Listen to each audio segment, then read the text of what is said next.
Are we ready to get loud again? I think before we continue, we should get loud again, right? Has everybody got their Facebook streams going? All right, so now everybody can hear this, right? All right, we're going to do it 3 times. You ready? Okay, here we go. Be fair to direct care. Be fair to direct care. Be fair to direct care. All right, let's give them a round of applause. My next guest is an organization that we mentioned, the ARC of New York. Ben Golden is here. Let's welcome him up to the stage.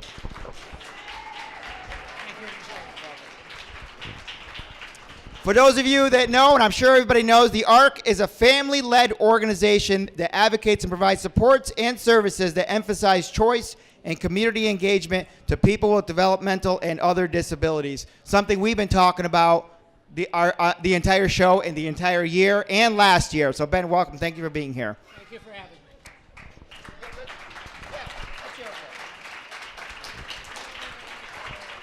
Now, Ben, we have seen you up at the Capitol a number of times, actually a lot of times, and we saw you up there this year.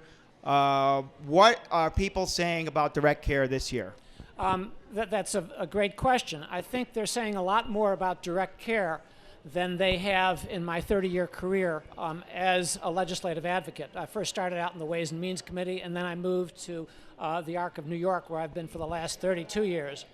I think what happened last year, and the great success of last year, was, of course, that we got funding to increase wages, but we also increased the visibility of this issue and direct support workers for many of your colleagues who really didn't know that much about us beforehand. And as you very well know, better than probably anybody, advocacy is really education.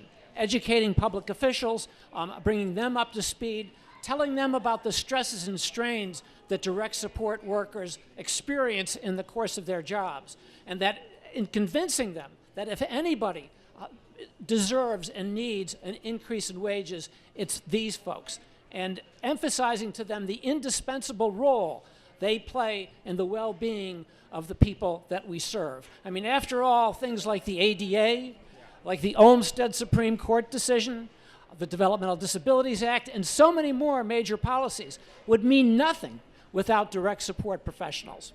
And I think you hit on something exactly. The effort last year really connected with people that may not have known a lot about this issue, or because they may not be affected. But I think our advocacy began to change that conversation. And now, Absolutely. I can tell you, going into session this year, people were talking about direct care since day one. And that's why I think it's so important now that this coalition continue its work right where we left off from last year. Yeah. This is, in my career for a long time, I think that this has been the biggest issue. Because we understand that this is the foundation to everything that we do. Last year really stood out because of the kind of visibility that we gave the issue, and for all the reasons I just mentioned in terms of conveying that appreciation of what the folks who work for our agencies and with the people that we serve do. And I think let's talk about the risk here. What is at risk if this year the funding is not there in the state budget? What is at risk in our communities? Well, the risk is, as folks have referred to, is that we are economically, I think the economy, the national economy and the state's economy is doing better. The consequence of that is a lower unemployment rate, which means a greater competition for labor, which means that the people who work for us and do a very difficult job, who may love the job, but they've got to support families too, and they have lots of other opportunities to go other places.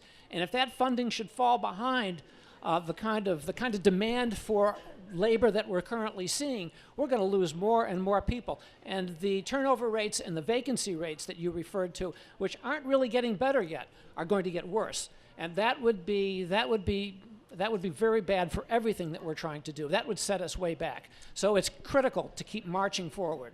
And there are a number of initiatives through legislation, through funding, through a various number of ways that are looking to expand opportunities. We have NICED here. We're going to talk to them in a little while. Right. They have workforce opportunities. Really, this issue affects so many other issues that we're trying to accomplish. We talked about how housing really doesn't work without direct care.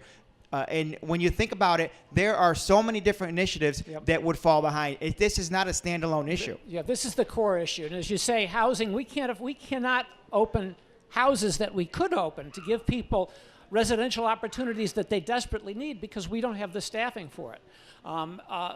The federal and the state government have person-centered services transformation plan in effect, in which we try to make circumstances better, residences smaller for people. All of those require more staff, not less, and they require more resources, not less. And all of those things are threatened, and more if we don't come across. So we need all of you. We need all your voices. You heard it right from the Arc of New York. We need all of your voices this year more than ever. Let's give Ben a big round of applause.